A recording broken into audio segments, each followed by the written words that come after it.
Então eu trouxe aqui só para a gente entender o texto, quem não estiver vendo aí atrás, se quiser chegar um pouco mais para frente.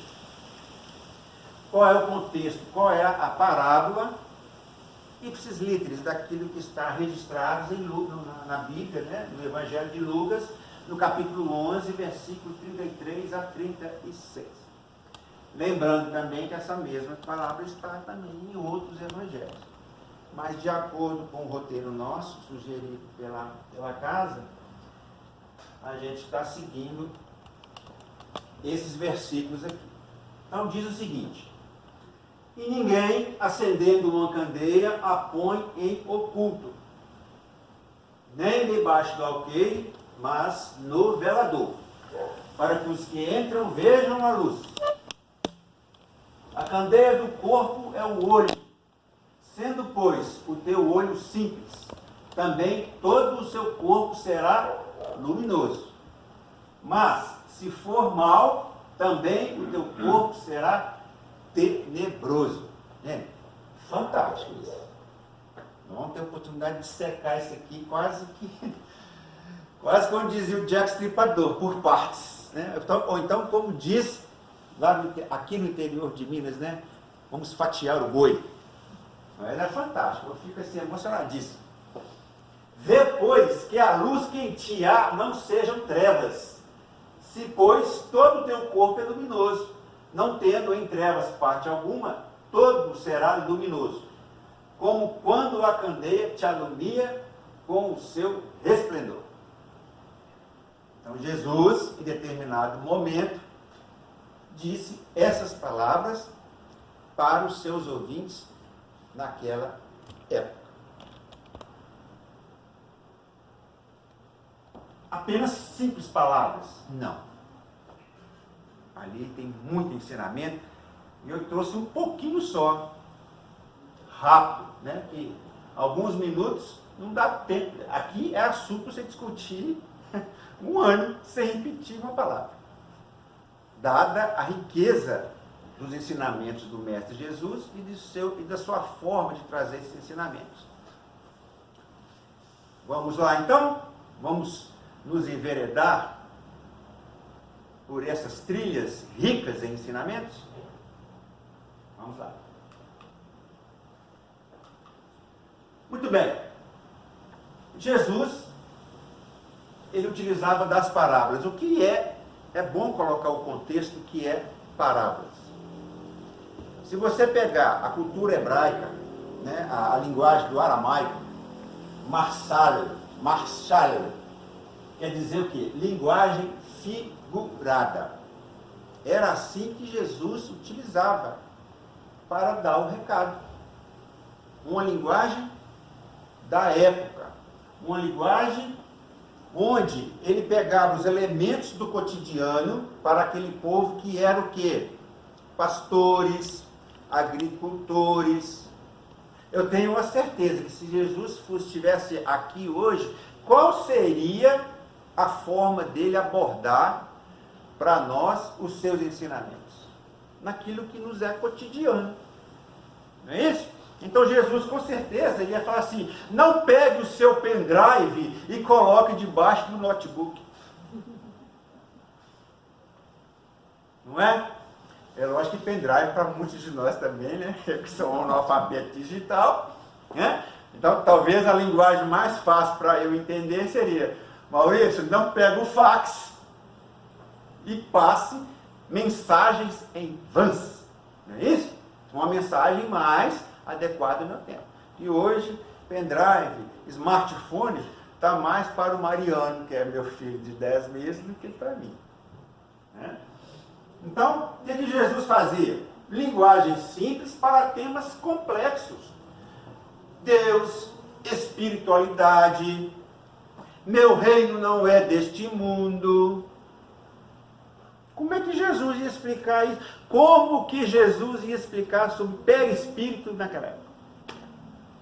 Aquele povo rude, aquele povo que tinha acabado, né, acabado em termos, né, de sair do Egito, que era o povo de Israel, onde a lei de Moisés, a lei mosaica, era aquilo que eles tinham em mente, que era a única forma de Moisés conter aquele povo, onde falava olho por olho, dente por dente, não é isso?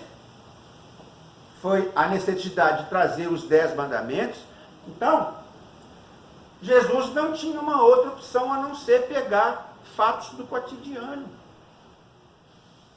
A parábola do filho pródigo,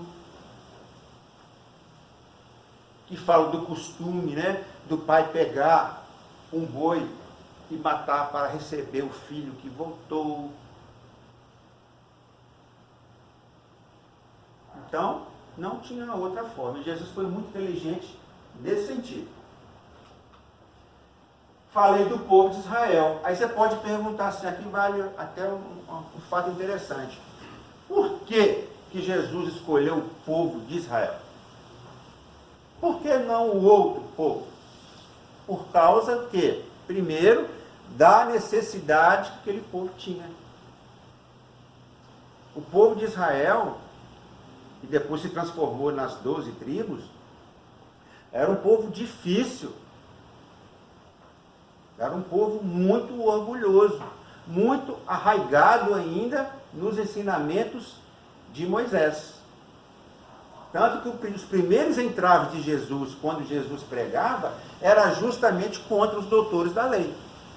Porque eles ficavam testando Jesus a todo momento. Não é isso? Tanto que Jesus, não, eu não vim destruir a lei, vim fazer com que se cumpra. E veio mudando, não é mesmo? Dos 10 mandamentos, você só guarda 2. Quais são? Amar a Deus e ao próximo. Pronto. Aqueles 10 você não precisa nem... Esquece por enquanto. É fácil, gente, amar a Deus e ao próximo como a si mesmo? Eu acho difícil. O próximo, não é? O próximo, bem próximo. Os nossos parentes problemáticos. Não é mesmo? Então, essa é a ideia. Os nossos inimigos, né? Então, povo de Israel. Qual é a qualidade que aquele povo tinha? Entre outras, a principal, no meu ponto de vista, era um povo monoteísta. Acreditava em apenas um Deus. E era um povo que estava sendo já preparado há muito tempo através dos profetas. Não é isso? Então, quando Jesus... Não foi por acaso que Jesus escolheu aquele povo para iniciar a segunda revelação. Porque a primeira foi quem? Moisés. Então, é importante a gente, dentro da cultura, a gente entender isso. Então, parábolas, vindo dentro da língua do hebraico, mashal, é uma linguagem figurada, onde traz o quê? Ensinamentos imortais e atemporais. Até hoje, mais de 2000 anos, estudamos as parábolas. E se adequa para nós aqui, neste momento. Não é só para aquele povo, não.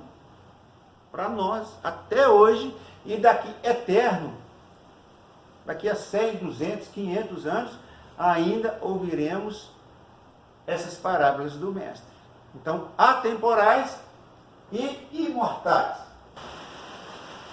Põe em oculto, nem debaixo do alqueire, que é o instrumento, mas no velador, para que os que entram vejam a luz.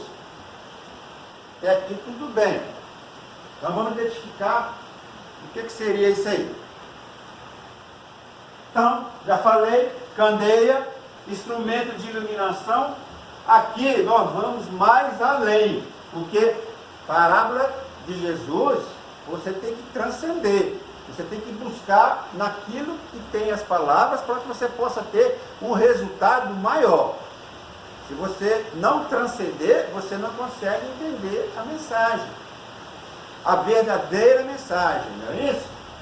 Então, candeia, instrumento de iluminação, material e espiritual. Pode ser material em que sentido? Quando eu trago a candeia para aqui. Imaginemos que vai apagar a luz daqui a pouco, porque Lagoa Santa tem disso, né? Deu uma chuvinha, apaga a luz. A Rose devia ter preparado uma candeia para nós, né? Colocar ali. Certo? Material, mas também é espiritual. Porque a iluminação espiritual ela é muito mais importante do que a material. Porque a espiritual fala das nossas vidas. A espiritual fala do nosso destino enquanto espíritos em evolução.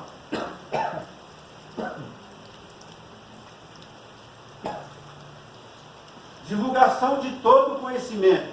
O que Jesus está querendo dizer nessa parábola?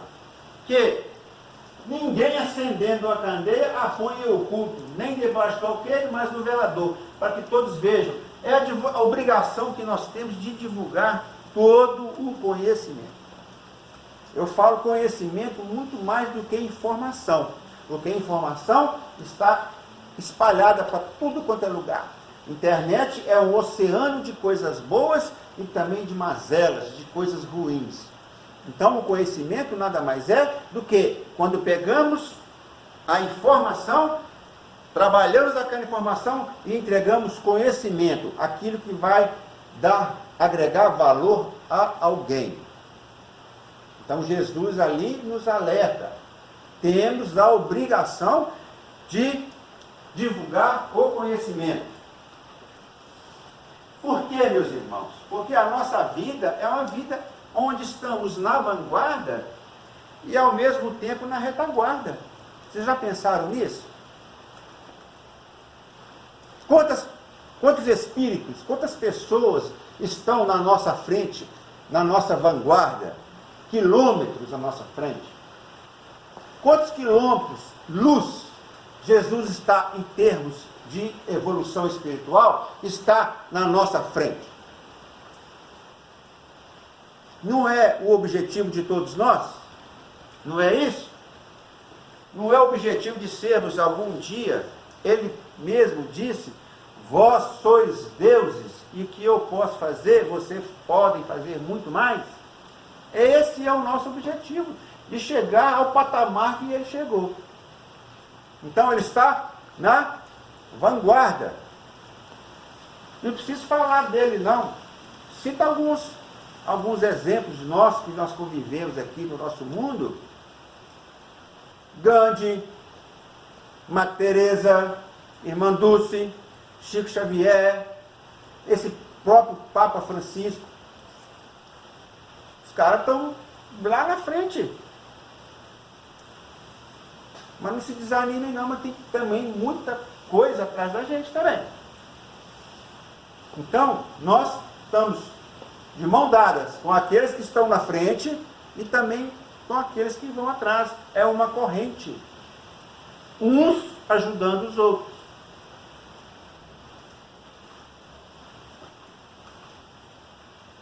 Ninguém acendendo a cadeira, põe oculto, nem debaixo do alqueire, mas no velador, para que os entram, vejam a luz.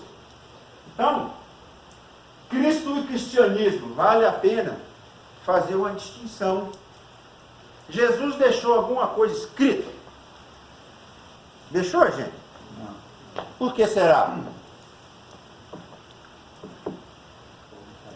O que seria de nós se Jesus tivesse escrito um pedaço de papel? A gente não ia ter paz? Ia? Aonde vocês acham que seria o local mais ideal? Eles falam até hoje aí na Arca da Aliança, que não acha, que não sei o quê, que sumiu, não é mesmo? O Santo Sudário, não é verdade? Tem gente aí que até vende pedacinhos do que fala que era o Santo Sudário, né? Aquele manto que envolveu Jesus, vendem aquilo. Imagine se fosse comprovado que Jesus deixou algo escrito. Muito complicado, não é mesmo? Tá certo? Mas é o seguinte, os doutores e guardiões da lei, não só dos tempos atuais, como também dos tempos remotos, da época de Jesus, se sentiam no direito de guardar as leis mosaicas, as leis de Deus. Eles eram os eleitos, os fariseus, os saduceus. Jesus foi muito contundente com esse povo naquela época, porque eles achavam que eles estavam acima de qualquer coisa. Porque se sentiam o quê? Os doutores e guardiões da lei. E Jesus nunca ia conseguir passar essa mensagem para eles, não é isso? Processo inevitável. Então, a distribuição, o processo de transformação do conhecimento, de levar o conhecimento para todos, ele é inevitável. Olha quantas coisas nós sabemos hoje que não sabíamos há 10, 20, 30 anos atrás. Não tem jeito. Isso é um processo que a espiritualidade trabalha muito bem. É um processo divino. Esse processo da evolução do conhecimento, tanto espiritual como material, ele é inevitável, ele acontece. Não adianta ninguém querer guardar só para si. Fala, não, eu detenho o conhecimento, vai ficar comigo. Não é assim, dessa forma que acontece. Outra coisa, a natureza não dá salto. O que nós acreditávamos, o que nós sabíamos há 10, 20, 30 anos atrás, um século, 2 séculos atrás, não se descortinou de uma vez só. Até mesmo a ciência. Quantas coisas que nos foi dado como certo na ciência e que hoje derrubou, que não é mais aquilo. Mas tudo ao seu tempo. E, principalmente, esse conhecimento, ele tem que ser, ele está ligado, além dos conhecimentos materiais, científicos, ele é muito importante a gente tomar conta também dos valores morais.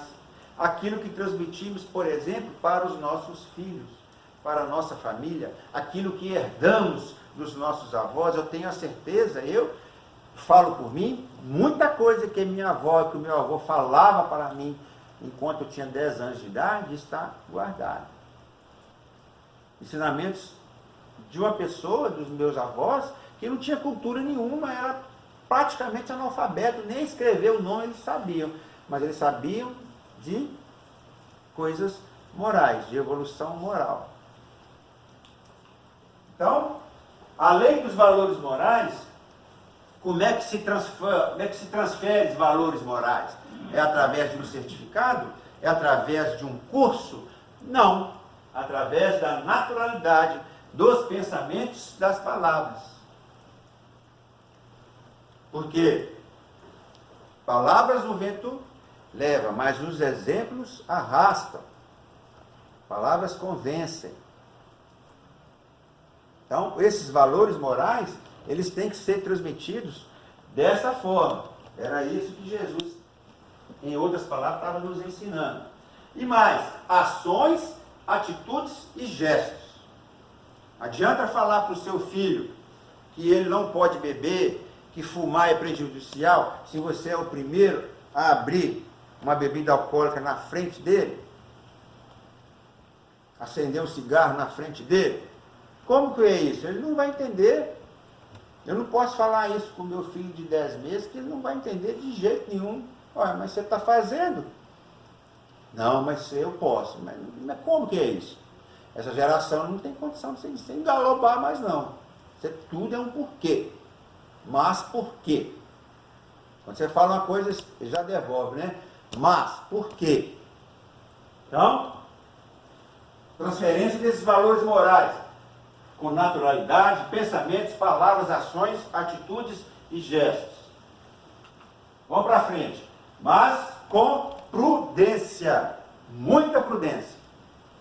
O que às vezes nos acomete, um erro gravíssimo, e não só dentro da doutrina, mas em qualquer uma doutrina que nós vemos por aí, é que a gente fica tão animado quando descobre um pouco da verdade, que quer convencer o outro, que quer levar o outro de qualquer jeito para aquilo que você está conhecendo naquele momento. E às vezes fica chato, porque o outro não está preparado. Isso acontece muito dentro da nossa casa, não é verdade?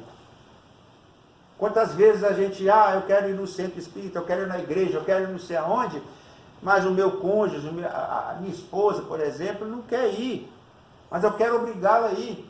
Ela quer ir na igreja evangélica. Não, você está errada, você tem que ir no centro espírita. Gente, não é assim que funcionam as coisas.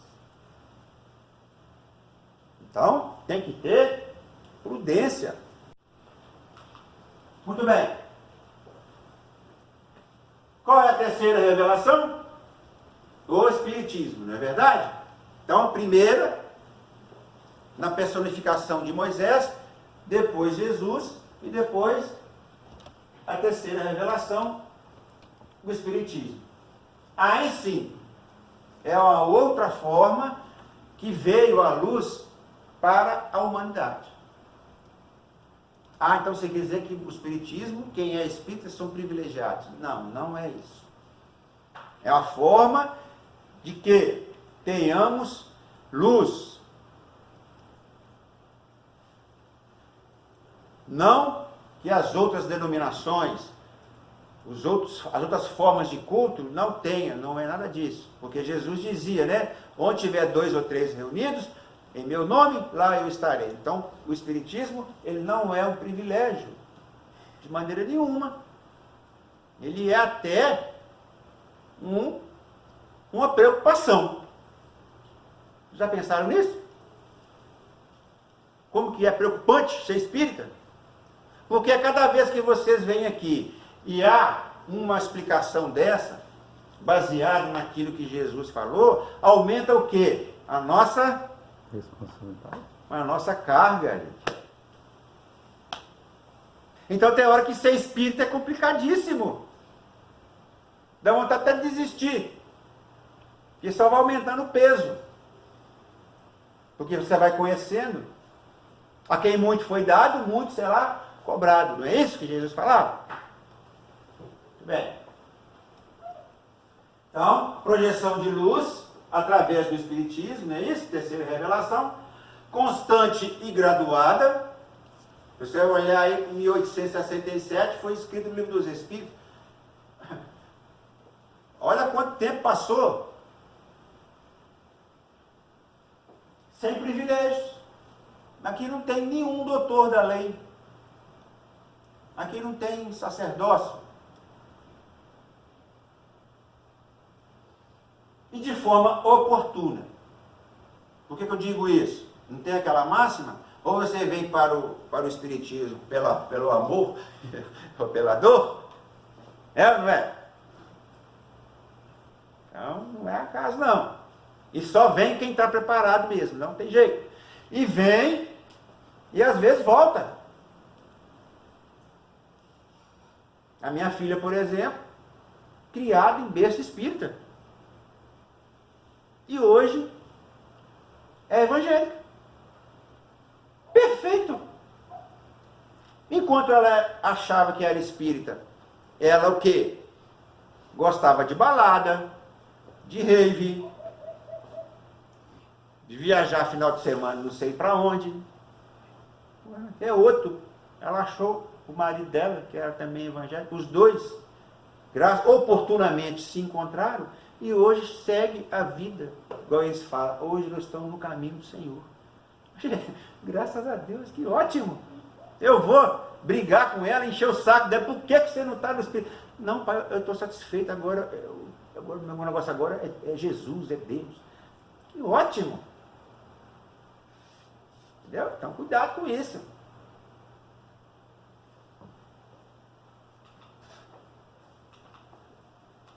Vamos lá. E o que o Espiritismo traz para nós? Não de forma privilegiada. Aí que é interessante. Olha a quantidade de luz que essa doutrina traz para a gente. Traz o quê? Conhecimento da nossa posição da vida. É o famoso oncotô proncovô. O sentido real das lições do Cristo. Quando você pega para estudar sistematicamente o livro do Evangelho segundo o Espiritismo, né, o Pentateuco kardeciano, é isso aqui, ó, o sentido real das lições do Cristo. Quando você pega uma parábola dessa e vai dessecá-la, ponto por ponto, vírgula por vírgula, você vai se alimentar de algo muito enriquecedor. O entendimento sobre a morte é uma coisa assim que tão corriqueira, nós já morremos tantas vezes e que ainda nos dá um certo receio, não é não? Quem é que não tem medo? Lá no fundinho, sim, pelo menos uma curiosidade. Pode ser dirigente espírita, palestrante, pode ser o que for, 200 anos de espiritismo, mas a gente fica um pouco meio, né? E aí, como é que vai ser?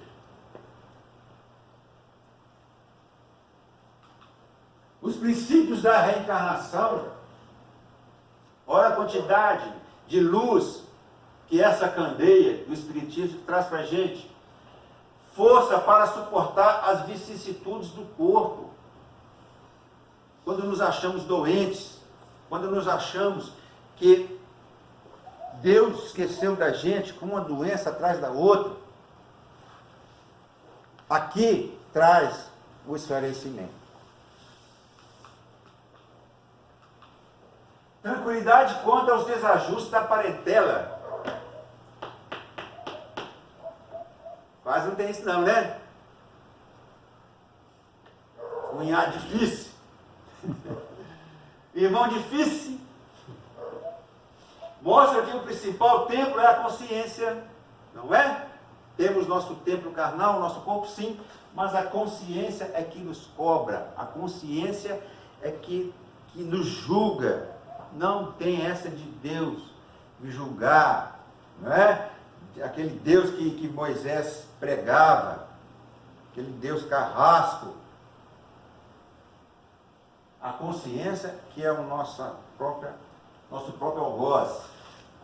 Liberdade de todos os tabus religiosos. Quando você se livra disso tudo, olha que maravilha que fica. O conforto do intercâmbio após a morte. Gente, olha a quantidade de luz que essa candeia traz para a gente. Nós temos que buscar. Através do quê? Do estudo, das ações e do trabalho, não é verdade?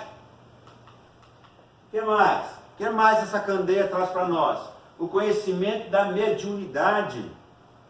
Que, gente, há uns poucos anos atrás, mediunidade era o quê? Era sinônimo de gente doida. A pessoa tinha uma manifestação mediúnica, eles mandavam-no para o hospício. É ou não é? Que não entendiam. Na época de Jesus mesmo, quantos ele não curou? Que era considerado aqueles espíritos, né, aquelas pessoas que estavam possuídas, endemoniadas. Como é que Jesus ia falar para aquilo, gente, isso aqui não tem nada de demônio, isso aqui é o quê? É uma mediunidade. Não ia adiantar, ele não ia conseguir passar a mensagem dele. Direito à fé raciocinada. Olha que maravilha. O imperativo da caridade. Sem a caridade não há salvação. Auxílio na revisão dos conceitos de trabalho e tempo. Se nós estamos aqui nesta vida, acreditem, não temos que fazer dessa nossa vida um passeio, férias, porque não é assim que funciona. Nós temos que ter esse conceito, trabalho e tempo. O que eu quero dizer com isso? Não podemos perder tempo. Estamos numa escola e se nós não formos aprovados no ano que estamos matriculados, vamos ter que repetir. E acreditem, não é nessa escola bonita aqui não. Porque essa escola bonita que está aqui, que é a Terra, ela vai passar por um processo que estarão só os graduados. Eu mesmo que sou terra, eu vou ter que aprender isso em outro canto. E fico triste, né? Porque provavelmente eu já vim de um lugar expulso, né? De capela. Estou aqui de novo e estou correndo o risco de ir para um planeta pior ainda. Então, mas dá tempo, não é? É só exercitar a revisão dos conceitos, trabalho e tempo. O que mais? Reforça a máxima de quê? É dando que se recebe. A caridade, o amor ao próximo. Serenidade e paz diante das ofensas, críticas e calúnias. Gente, que coisa maravilhosa. É o famoso o quê? O que vem de baixo não me atinge. Questão de vibração. Podem falar. Já pensou se Chico Xavier fosse dar conta de tanta coisa que ele ouviu, de tanta coisa que ele foi caluniado, de charlatanismo? Jesus foi caluniado. Jesus foi chamado de charlatão, de curandeiro, feiticeiro. Pior, numa cidade onde que ele passou a infância dele. Todos o conheciam em Nazaré. Menino criado, menino pequeno, criado em Nazaré, todo mundo conhecia. Logo depois que ele entendeu a missão dele, as pessoas começaram a caluniá-lo. Por causa de quê? Dos interesses. Dos interesses políticos. Quem não viu ainda, veja, tá aí, eu vi, achei fantástico em termos históricos, aquela série da Netflix chamada Magdala. Em termos históricos, fantástico. Você vai entender qual que era a posição da mulher na época. Você sabia que na época a mulher, em termos de importância, primeiro vinha o quê? O homem. Depois o quê? O cavalo do homem, a égua, o cachorro. A mulher é lá depois. Mulher não podia saber escrever. Mulher não podia conversar sozinha com um outro homem na rua. Então, quando você pega uma história dessa, né, a cultura daquele povo, você consegue entender as palavras. Ensina que adversários podem ser instrutores. Difícil demais a gente aceitar isso. Livre-arbítrio. Olha que coisa fantástica.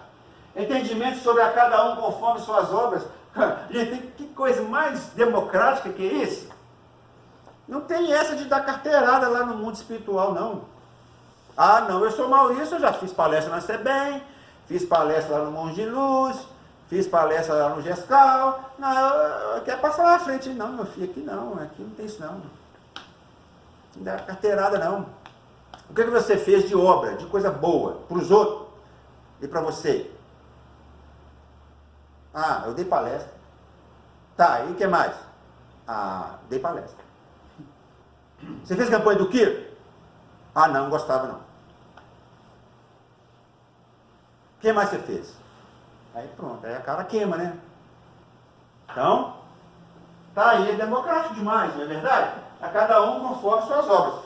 A lamparina do Espiritismo, a candeia do Espiritismo nos traz isso de uma forma muito clara. A candeia, segunda parte, até agora foi a primeira, não é isso?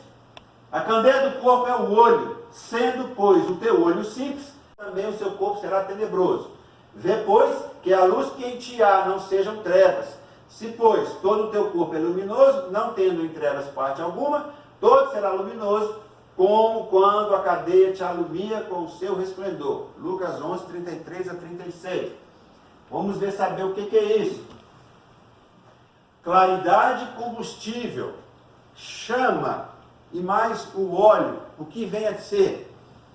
Possibilidades, recursos e a vida, aquilo que nós temos todos os dias, os nossos recursos, as nossas possibilidades, a nossa vida.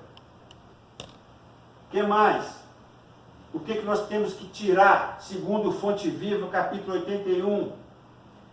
O egoísmo, vaidade e as limitações. Temos que prestar atenção nisso. além de utilizarmos as possibilidades, temos que tomar conta do nosso egoísmo, da nossa vaidade, das nossas limitações, que às vezes a vida nos impõe. Mas quantas limitações a gente vê pessoas com limitações assim físicas e tendo uma vida e praticando bem, que a gente olha assim, sente até vergonha. Como é que essa pessoa pode, com essa limitação física, às vezes é cega, paraplégica, fazer o que ela faz, e eu não faço nada? Então, a candeia é a nossa própria imagem. O óleo da boa vontade, renúncia e sacrifício. Fonte Viva, capítulo 81. Boa vontade, renúncia e sacrifício. Não tem outro meio. Se você pegar, observar bem o nosso mestre, é o que ele fez. Boa vontade, renúncia, sacrifício. Aproveitou bem as possibilidades, os recursos que ele tinha. Brigou, lutou contra o próprio egoísmo, a vaidade, as limitações. Ele conviveu com 12 pessoas que ele poderia ter trazido no mundo espiritual da esfera dos espíritos mais evoluídos para ajudá-lo. Mas não, ele preferiu quem? Aquelas pessoas que fossem simples, com suas limitações, com suas dificuldades. Quando você pega a história de Pedro, gente, é complicadíssimo. Quando você pega a história de Saulo, que passou, Paulo de Tarso, vaidade, egoísmo, as limitações deles. Então está aí um exemplo que a gente tem chance ainda, hein? A candeia do corpo é o olho, sendo pois o teu olho simples, também todo o corpo será luminoso, mas se for mau, também o seu corpo será tenebroso. Vê, pois, que a luz que em ti há não sejam trevas. Olha que interessante, preste atenção. Se, pois, todo o teu corpo é luminoso, não tendo em trevas parte alguma, todo será luminoso, como quando a candeia te alumia com o seu resplendor. Olha o que Jesus queria dizer naquela época. Ele teria chance de explicar sobre centros de força, chakras, para aquela época? Teria, gente? Tem jeito, hein? Como é que ele vai explicar para o seu fulano? João, vem aqui. Você tem 7 centros de força, cada um atuando interdependentemente e ao mesmo tempo de forma igualitária, um dependente do outro. Não vai entender. Então, energias que circulam pelos centros de força. Vocês entenderam por que eu cheguei aqui? Vou voltar. Se, pois, todo o teu corpo é luminoso, não tendo em trevas parte alguma. Olha que interessante, hein? Cada centro de força desse, os estudiosos nos mostram que ele tem uma cor diferente. Então nós temos coronário, frontal, laríngeo. São as energias espirituais, os pensamentos ligados a essas funções aqui.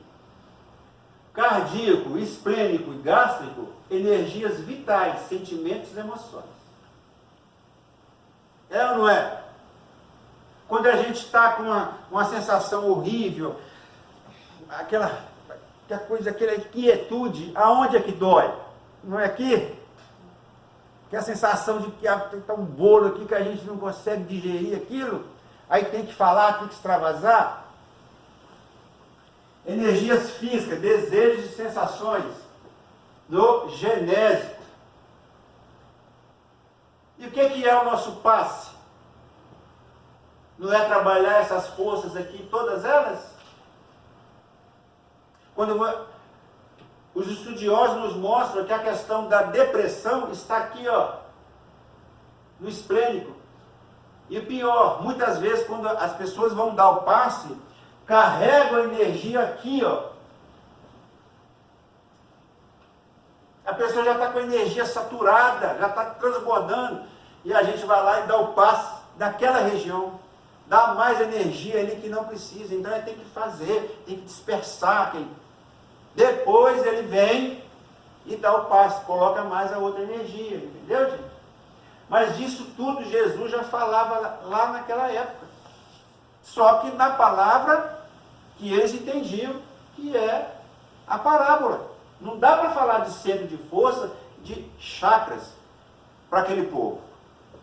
Até hoje é difícil. Centro coronário, André Luiz, Evolução em Dois Mundos, no livro Evolução em Dois Mundos, o que ele dizer? Que temos particularmente no centro coronário o ponto de interação entre as forças determinantes do espírito e as forças fisiopsicossomáticas organizadas. Dele parte a corrente de energia vitalizante espiritual que atua sobre a matéria. Não sou eu que estou dizendo, não. André Luiz. Plasmando em nós próprios efeitos agradáveis ou desagradáveis da nossa influência e conduta. Coronário, aqui, ó. Então, o elo de ligação nosso com o mundo espiritual é aqui, no coronário. E toda energia que nós recebemos, sendo ela boa ou ruim, vai atrapalhar todos os outros. Atrapalhar ou beneficiar. É entendido? O que é as energias que nós recebemos, espirituais, boas ou ruins, e os pensamentos. Olha que coisa. Pensamentos, energias. O ponto de interação entre as forças determinantes do espírito e as forças psicossomáticas. Então, aquilo que nós recebemos aqui no coronário, de bom ou de ruim, vai interagir e atrapalhar todo o nosso corpo psicossomático.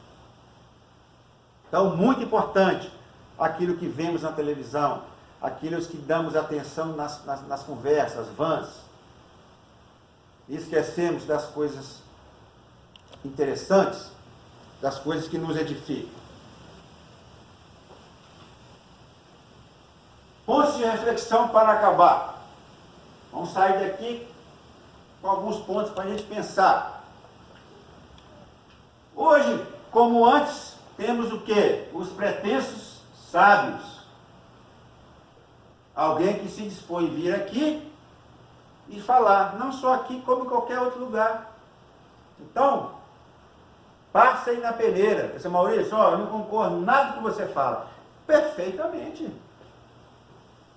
Pesquise e vamos discutir. Se a sua ideia for melhor com as quais nós referimos ali, cara, não tem problema nenhum, eu mudo. Certo? Então cuidado, vigilância o tempo todo.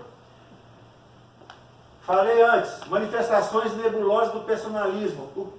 Até quando o que eu estou falando aqui é algo que eu trouxe dos ensinamentos de Jesus, ou não é do meu achismo, do meu personalismo, aquilo que eu estou falando. Isso acontece muito nas manifestações mediúnicas.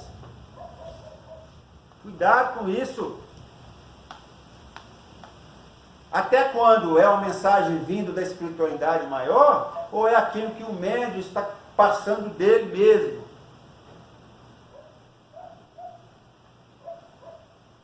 Pretensa claridade e sombra espiritual. Será que eu tenho, eu mesmo, né, olhando para a gente, para dentro de nós, o que é a minha, será que eu tenho a minha, é claro, né, eu emano luz, ou eu estou emanando sombras? Para refletir. Caminhar no bem é libertador. Não adianta vir aqui tomar passe, tomar overdose de água frutificada. Você pode ficar aqui 10 horas tomando passe, mas se você não caminhar no bem, não adianta. Eu não falo isso para ninguém, falo isso para mim. Humildade, benevolência, perdão e fé são os olhos da nossa candeia. Olha que fantástico. É muito fácil, não é não? Ó, humildade, benevolência, perdão, fé. Então, refletimos como que está o óleo da nossa candeia, como que está a nossa iluminação, já que ela é inevitável. Tem pessoas na nossa retaguarda, como também pessoas na nossa vanguarda. E, por final, conhecereis a verdade e ela vos libertará. É uma das massas que eu adoro.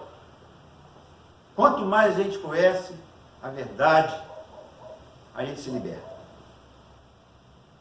Pensem nisso. Ok?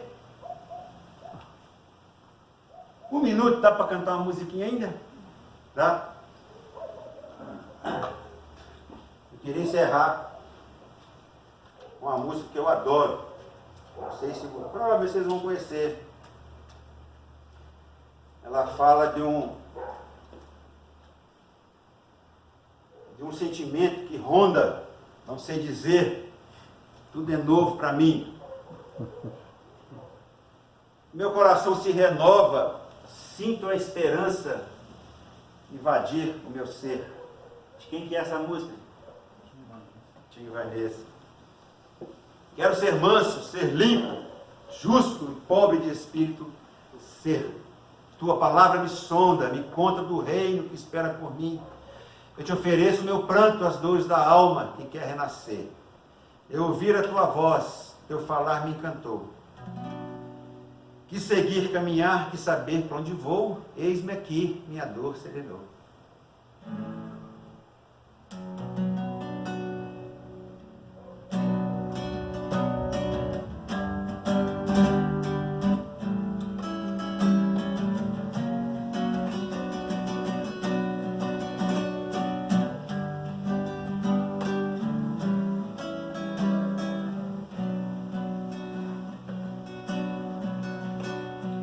Um sentimento me ronda, não sei dizer, tudo é novo pra mim.